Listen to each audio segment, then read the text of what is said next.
Hello students, last class में हमने respiration पढ़ा था और हमने ये जाना था कि जो रेस्पिरेशन है this process can be done in two ways. Okay, first is aerobic respiration and second is anaerobic respiration. तो एरोबिक रेस्पिरेशन और अनएरोबिक रेस्पिरेशन में डिफरेंसेस हमको पढ़ने हैं. तो हम सबसे पहले पढ़ेंगे एरोबिक रेस्पिरेशन और साथ ही में हम लिखेंगे अनएरोबिक रेस्पिरेशन. तो इन दोनों में क्या डिफरेंसेस हैं? वैसे तो आप इसको फुल डिटेल में समझ चुके हो, तो डिफरेंसेस को हम कंपाइल कर लेते हैं. देखिएगा ध्यान से. एरोबिक रेस्पिरेशन और अनएरोबिक रेस्पिरेशन में डिफरेंसेस के लिए हम जो फर्स्ट पॉइंट लिखेंगे it is that this aerobic respiration takes place in the presence of oxygen. In the presence of oxygen. Is it okay? Presence होगी ऑक्सीजन की sufficient तो एरोबिक रेस्पिरेशन होगा, और अगर sufficient ऑक्सीजन प्रेजेंट नहीं है तो कौन सा रेस्पिरेशन होगा? Anaerobic respiration, right? तो हम लिखेंगे यहाँ पर this anaerobic respiration takes place in the absence of oxygen. ये अनएरोबिक रेस्पिरेशन कैसे होता है? It takes place in the absence of oxygen. Oxygen अगर किसी कारण से नहीं मिल पा रहा है, इज इट ओके? कारण आपको याद है ना. अगर बात लिविंग बींग्स की करें, एनिमल बींग्स की करें, तो एनिमल बींग्स में ऑक्सीजन की कमी कब होती है? During any type of physical exercise. Is it okay? तो चलिए आगे चलते हैं हम. एरोबिक रेस्पिरेशन का जो सेकेंड पॉइंट है, second point is in this aerobic respiration complete breakdown of food takes place. Is it okay? Complete breakdown of glucose is there. Completely breakdown होता है ग्लूकोज का. कौन से रेस्पिरेशन के अंदर? एरोबिक रेस्पिरेशन के अंदर. कंप्लीट ब्रेकडाउन भी लिख सकते हैं और कंप्लीट ऑक्सीडेशन भी लिख सकते हैं. मतलब जितने छोटे मॉलिक्यूल में ग्लूकोज कन्वर्ट होना चाहिए बिल्कुल सिंपलर सब्सटेंस में कन्वर्ट हो जाता है ग्लूकोज. Is it okay? याद है ना glucose? Glucose is the digested food. Okay, but when we talk about the anaerobic respiration, then in anaerobic respiration partial breakdown of food takes place. कैसा breakdown होता है? Partial break down of food takes place. कैसा breakdown होता है food का? Partial. Is it okay? Partial का मतलब समझ गए ना? फूड का मतलब समझ गए ना? फूड खाना हुआ, खाया हुआ खाना नहीं है.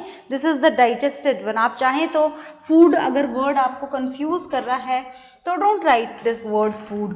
फूड का मतलब डाइजेस्टेड फूड है यहाँ पर. So we will write down this glucose over here. Okay, that is more suitable. तो partial breakdown of glucose takes place. कैसा ब्रेकडाउन होता है यहाँ पर? पार्शियल. पार्शियल वर्ड का मतलब समझते हैं ना? पार्शियल वर्ड का मतलब होता है इनकम्प्लीट. तो incomplete breakdown of food takes place in the case of anaerobic respiration. अब जो थर्ड हम डिफरेंस देखने जा रहे हैं वो देखिएगा. थर्ड डिफरेंस क्या है? थर्ड डिफरेंस है जो एनर्जी प्रोड्यूस्ड होती है. कौन से रेस्पिरेशन के अंदर? एरोबिक रेस्पिरेशन के अंदर. That energy produced is very large in amount. बहुत सारी एनर्जी प्रोड्यूस होती है, और कितनी एनर्जी प्रोड्यूस होती है ये आप बहुत अच्छे से जानते हैं. That is very large in amount. अगर हम बात करें सिर्फ एक ग्लूकोज के मॉलिक्यूल की, तो सिर्फ एक ग्लूकोज के मॉलिक्यूल से हमें ATP, याद है ना ATP?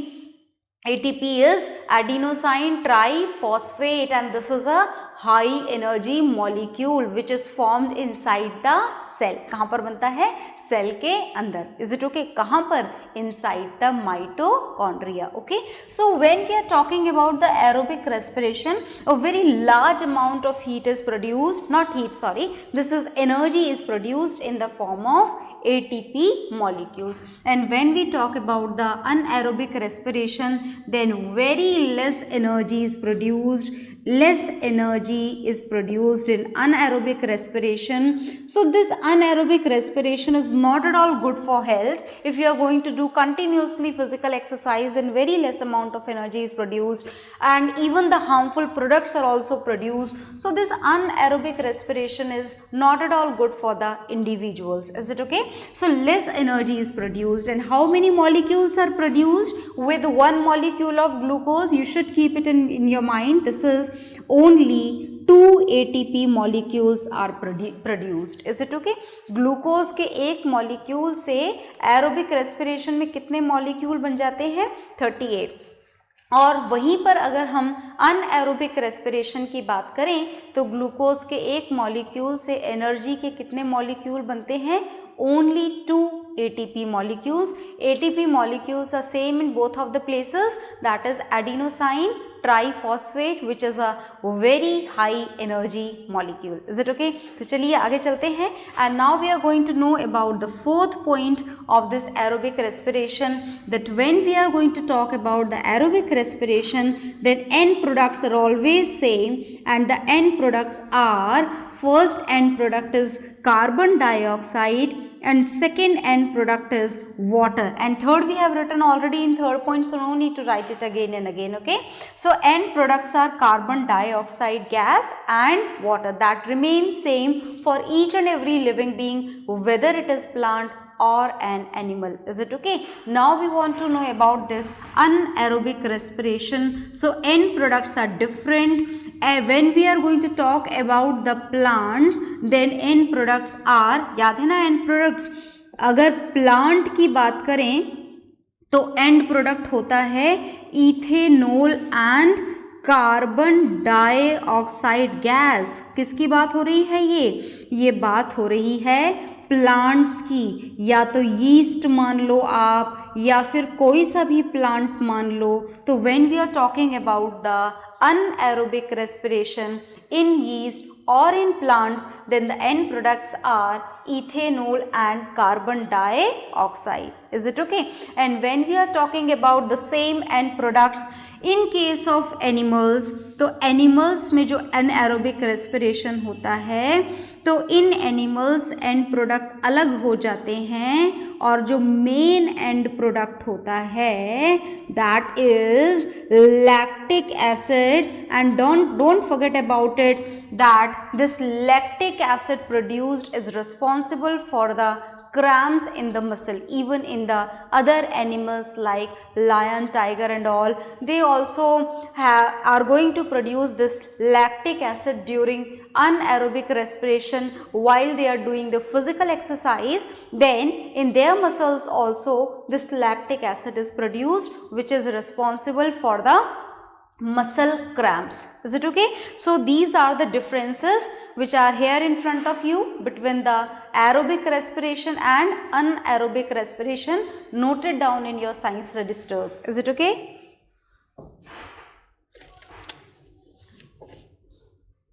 तो वीडियो पॉज करके आप नोट डाउन कर चुके होंगे, और नहीं करा है तो कर लें आप इसे नोट डाउन. तो हमारा जो रेस्पिरेशन प्रोसेस था, इस रेस्पिरेशन प्रोसेस को हमने 2 पार्ट्स में डिवाइड करा था. The first step of this respiration is breathing, that is inhalation of oxygen and exhalation of carbon dioxide. And the second step of this respiration is cellular respiration, and the cellular respiration is done now. cellular respiration आप पढ़ चुके हैं, complete हो चुका है आपका cell के अंदर होने वाला रेस्पिरेशन.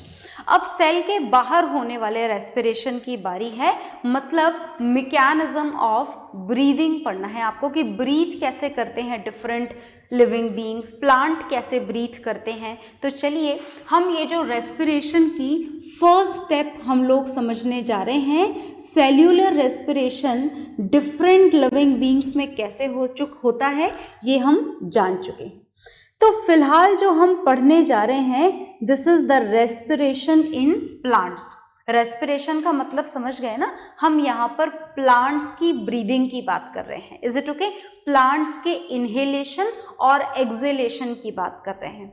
तो ये जानने से पहले कि how this oxygen gas enters in the plant, मैं आपको बता दूं कि ये जो प्लांट होते हैं, बहुत ध्यान से सुनिएगा, इन प्लांट्स के अंदर 2 प्रोसेसेस होते हैं।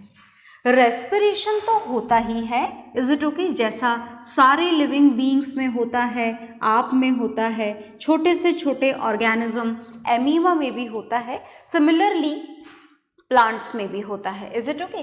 तो रेस्पिरेशन तो होता ही है। इस रेस्पिरेशन के साथ साथ प्लांट में एक और प्रोसेस होता है, और हम दोनों ही प्रोसेसेस को पढ़ चुके हैं, फोटोसिंथेसिस को भी और रेस्पिरेशन को भी। बात अगर प्लांट्स में फोटोसिंथेसिस प्रोसेस की जाए तो फोटोसिंथेसिस प्रोसेस के लिए प्लांट्स को कार्बन डाइऑक्साइड का इनटेक करना होता है। Carbon dioxide is required for the photosynthesis process, और ऑक्सीजन गैस को रिमूव करना होता है। ऑक्सीजन गैस का रिमूवल होता है कौन से प्रोसेस में? फोटोसिंथेसिस प्रोसेस में। ठीक है, आगे देखिएगा। And now when we talk about the respiration process, बहुत ध्यान से सुनना, तो रेस्पिरेशन प्रोसेस में भी प्लांट्स को कार्बन डाइऑक्साइड गैस ही चाहिए क्या? नहीं। Respiration in plants is exactly in the same way as in the other living beings, as in the other individual. So when we talk about the respiration in animals, then exactly same inhalation of oxygen is required, you can say intake of oxygen is required, and carbon dioxide has to be removed. Is it okay? बात समझ में आ गई? मतलब oxygen का क्या होगा respiration process में? Inhalation, और कार्बन डाइऑक्साइड गैस का क्या होगा? Removal. And when we are talking about the photosynthesis, then the case is here in front of you. तो दो प्रोसेस एक साथ होते हैं। तो चलिए हम दिन के अलग अलग वक्त की बातें करते हैं, अलग अलग वक्त की बातें करते हैं। इसका मतलब क्या है? चलिए हम बात करते हैं सबसे पहले डे टाइम की। और जब मैं डे टाइम लिखूं तो आप इमेजिन, सुबह सुबह मत करना सुबह के 5 बजे डे टाइम, आप इमेजिन करो दिस इज नून टाइम, है ना, 10, 11, 12, 1, 2 बजे का टाइम है। तो जब डे टाइम की बात करते हैं तो डे टाइम में प्लांट्स में फोटोसिंथेसिस का प्रोसेस आपके हिसाब से होता है क्या? क्या बोलते हो? क्या डे टाइम में प्लांट्स फोटोसिंथेसिस परफॉर्म करते हैं क्या? बिल्कुल करते हैं, और सिर्फ करते नहीं हैं, बहुत तेजी से करते हैं। Is it okay? जब बात दिन के वक्त की होती है, डे टाइम की होती है, तो फोटोसिंथेसिस की जो स्पीड होती है प्लांट्स के अंदर, इट इज वेरी हाई। बहुत तेजी से फोटोसिंथेसिस प्रोसेस हो रहा होता है। Is it okay? आई बात समझ में? अच्छा, तेजी से होने का कारण समझ में आया कि फोटोसिंथेसिस की स्पीड डे टाइम में हाई क्यों होती है? कारण समझ में आया? कारण ये है कि डे टाइम में फोटोसिंथेसिस को ढेर सारी सनलाइट मिल रही होती है, बहुत सारी sunlight, sufficient sunlight is there, and because of this sufficient sunlight the photosynthesis speed increases very high when we are talking about the daytime. और जब हम बात इसी ड्यूरेशन में, डे टाइम में ही अगर हम बात रेस्पिरेशन की कर रहे हो, तो रेस्पिरेशन तो देखो प्लांट्स में हर वक्त नॉर्मल स्पीड से चलता रहता है, क्योंकि प्लांट्स हमारी तरह दौड़ते भागते और सोते तो है नहीं कि अब रेस्ट कर रहे हैं तो धीमे हो जाएगा, अब भाग रहे हैं तो तेज हो जाएगा। तो रेस्पिरेशन की स्पीड प्लांट्स में हमेशा कैसी रहती है? कांस्टेंट, चाहे डे टाइम हो चाहे नाइट टाइम हो, whatever the time is there. Is it okay? तो दिन के वक्त फोटोसिंथेसिस की स्पीड मैंने बताई आपको कैसी हो जाती है? ज़्यादा हो जाती है। किससे ज़्यादा हो जाती है? रेस्पिरेशन से ज़्यादा हो जाती है। मतलब डे टाइम के वक्त फोटोसिंथेसिस की स्पीड रेस्पिरेशन के कंपैरेटिवली, ये मैंने शॉर्ट में लिख दिया, आगे आप कंप्लीट कर लीजिएगा। Speed of photosynthesis increases is more in the daytime as compared to the rate of respiration. तो अब आप देखिए ध्यान से कि मैंने आपको बोला कि दिन के वक्त फोटोसिंथेसिस की स्पीड ज़्यादा है, रेस्पिरेशन की स्पीड क्या है, कम है।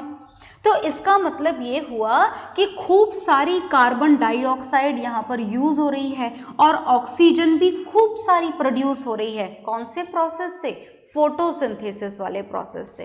थोड़ी सी ऑक्सीजन इसको रेस्पिरेशन के लिए चाहिए, जो ये बनती है उसी ऑक्सीजन को ये ले लेता है, आप ऐसा मान लें। और फोटोसिंथेसिस में कार्बन डाइऑक्साइड यूज बहुत सारी हो रही है पर रिमूवल बहुत कम हो रहा है। इसका मतलब आप ये माने कि when we are talking about the day time, then oxygen removal is done mostly during the day time, है ना। मैक्सिमम ऑक्सीजन रिमूवल प्लांट कब करते हैं, डे टाइम में करते हैं। तो अगर आप दिन के वक्त प्लांट के नीचे, ट्री के नीचे छाया में जाके बैठो तो आपकी सेहत के लिए बहुत अच्छा है, क्योंकि during that time maximum removal of oxygen is done. चलो, तो अब सुनो जरा आगे ध्यान से मुझे बताना है आपको। सेकेंड कंडीशन मैं यहाँ लिख रही हूँ, and now we are going to talk about the night time. रात की बात अब हम करने जा रहे हैं। तो रात के वक्त क्या होता है, सुनिएगा ध्यान से। अगर बात रात के वक्त की जाए तो फोटोसिंथेसिस तो यूं मान लो कि लगभग कैसा हो जाता है, स्टॉप हो जाता है। Is it okay? फोटोसिंथेसिस हो ही नहीं सकता, क्योंकि प्लांट्स के पास में क्या अवेलेबल नहीं है, सनलाइट है ही नहीं अवेलेबल। तो प्लांट्स में फोटोसिंथेसिस का प्रोसेस रात में लगभग क्या हो जाता है, बंद हो जाता है। पर रेस्पिरेशन उस वक्त भी चलता रहता है। रेस्पिरेशन तो चलता ही रहता है, दिन रात, सुबह शाम, every time. Is it okay? Respiration की स्पीड क्या रहती है, कांस्टेंट। तो बात स्पेशली जब रात की जाए तो speed of respiration becomes more than that of photosynthesis. Photosynthesis you can say it is almost negligibly, या फिर you can say that photosynthesis will be stop during the night time. So when we are talking about the respiration, so look here, what would happen in the respiration? That means during night time in this process of respiration, plants uses oxygen and removes a lot of carbon dioxide। रात में पेड़ खूब सारी carbon dioxide निकालते हैं, oxygen का liberation नहीं करते हैं। इसीलिए आपने ऐसा सुना भी होगा शायद कभी अपने ग्रैंड पेरेंट्स से या पेरेंट्स से कि रात के वक्त हमें पेड़ों के नीचे नहीं बैठना चाहिए। क्यों नहीं बैठना चाहिए? क्योंकि उस वक्त ये बहुत सारी कार्बन डाइऑक्साइड रिलीज कर रहे हैं और ऑक्सीजन का रिमूवल जो फोटोसिंथेसिस प्रोसेस से होता है वो लगभग कैसा हो जाता है, प्लांट्स में रात के वक्त बंद हो जाता है। तो आप समझ रहे हैं ना कि दिन के वक्त प्लांट्स किसका रिमूवल कर रहे हैं, ऑक्सीजन का ऑलमोस्ट, और रात के वक्त प्लांट्स किसका रिमूवल करते हैं, कार्बन डाइऑक्साइड का। अच्छा ठीक है, हमें ये बात समझ में आ गई कि दिन के वक्त पेड़ के नीचे बैठना अच्छी बात होती है और रात के वक्त बैठना अच्छी बात नहीं होती है, बिकॉज जो पेड़ के नीचे का एनवायरनमेंट होता है रात के नीचे, that becomes rich in the carbon dioxide gas, because of that it is not at all good for our health. Now look here, देखो एक बहुत बढ़िया समय भी होता है, बहुत ध्यान से देखना। Now we are going to talk about the time early morning. अच्छा, अर्ली मॉर्निंग का मतलब आप है ना मॉर्निंग 7 और मॉर्निंग 8 मत समझिएगा। अर्ली मॉर्निंग का मतलब समझिए आप कब की बात हो रही है, बिल्कुल जब हल्का सा सनराइज हुआ है, हल्का हल्का सा अंधेरा और हल्की हल्की सी रोशनी रहती है, that time we are talking about that time. तो अर्ली मॉर्निंग हो या फिर इवनिंग का टाइम हो, बहुत ध्यान से सुनिएगा। जब अर्ली मॉर्निंग और इवनिंग के वक्त की बात होती है तो सनलाइट बहुत ज़्यादा इंटेंसिटी के साथ में अवेलेबल नहीं रहती ना, सनलाइट बहुत ज़्यादा इंटेंसिटी नहीं होती है उस वक्त सनलाइट की। और बहुत ज़्यादा इंटेंसिटी ना होने के कारण जब बात अर्ली मॉर्निंग की जाए या फिर इवनिंग की जाए या फिर क्लाउडी डे की जाए, है ना, जब बारिश वाला मौसम होता है, धूप बहुत तेज नहीं होती है, at that time the speed of photosynthesis becomes slow and it becomes almost exactly equal to the speed of respiration. इन दोनों की स्पीड ऑलमोस्ट कैसी हो जाया करती है, बराबर हो जाया करती है। Rate of photosynthesis becomes exactly equal to rate of respiration, और इस कारण से फोटोसिंथेसिस प्रोसेस के लिए कौन सी गैस चाहिए इसे, कार्बन डाइऑक्साइड। कौन सी गैस रिमूव करता है ये, ऑक्सीजन। रेस्पिरेशन में कौन सी गैस रिक्वायर्ड है, ऑक्सीजन का इनटेक और कार्बन डाइऑक्साइड का रिमूवल। यहाँ पर कार्बन डाइऑक्साइड का इनटेक और ऑक्सीजन का रिमूवल। तो when we are talking about these two time of the day, early morning or evening time, in that particular duration, whatever the carbon dioxide is released in respiration, that will be absorbed by the process of photosynthesis, and whatever the oxygen is released in the photosynthesis, that will be absorbed by the process of respiration।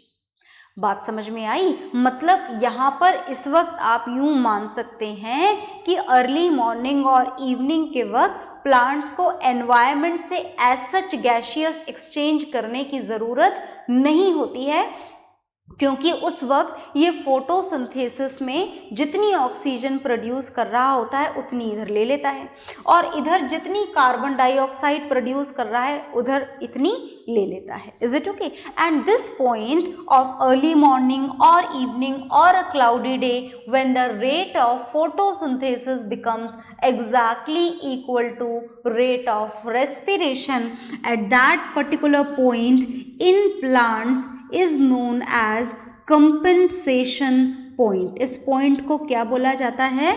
इस point को बोला जाता है compensation point. याद रखिएगा, आप इसका नाम भूलिएगा मत। तो कंपनसेशन पॉइंट समझ में आ गया ना? When the speed of photosynthesis becomes exactly equal to the speed of respiration, और ऐसा कब होता है? अर्ली मॉर्निंग, इवनिंग और during a cloudy day। okay, so finally this respiration in plants में अभी हमने शुरुआत नहीं करी थी, अभी तो हमने बस ये जाना था कि फोटोसिंथेसिस और रेस्पिरेशन ये दोनों प्रोसेस होते हैं क्या प्लांट्स में। तो हमें पता लग गया कि बिल्कुल होते हैं। Is it okay? स्पीड अलग अलग वक्त अलग अलग होती है, तो स्पीड में वेरिएशन किसकी आ रहा है, याद रखिएगा। तो सुबह हो, शाम हो, दिन हो, रात हो, जो प्लांट्स में रेस्पिरेशन की स्पीड है that is almost remain same. Almost क्या रहती है? सेम रहती है। अगर स्पीड बदल रही है तो किसकी बदल रही है? फोटोसिंथेसिस की बदल रही है, because speed of photosynthesis depends on the amount of sunlight available. Is it okay? तो चलिए आगे चलते हैं।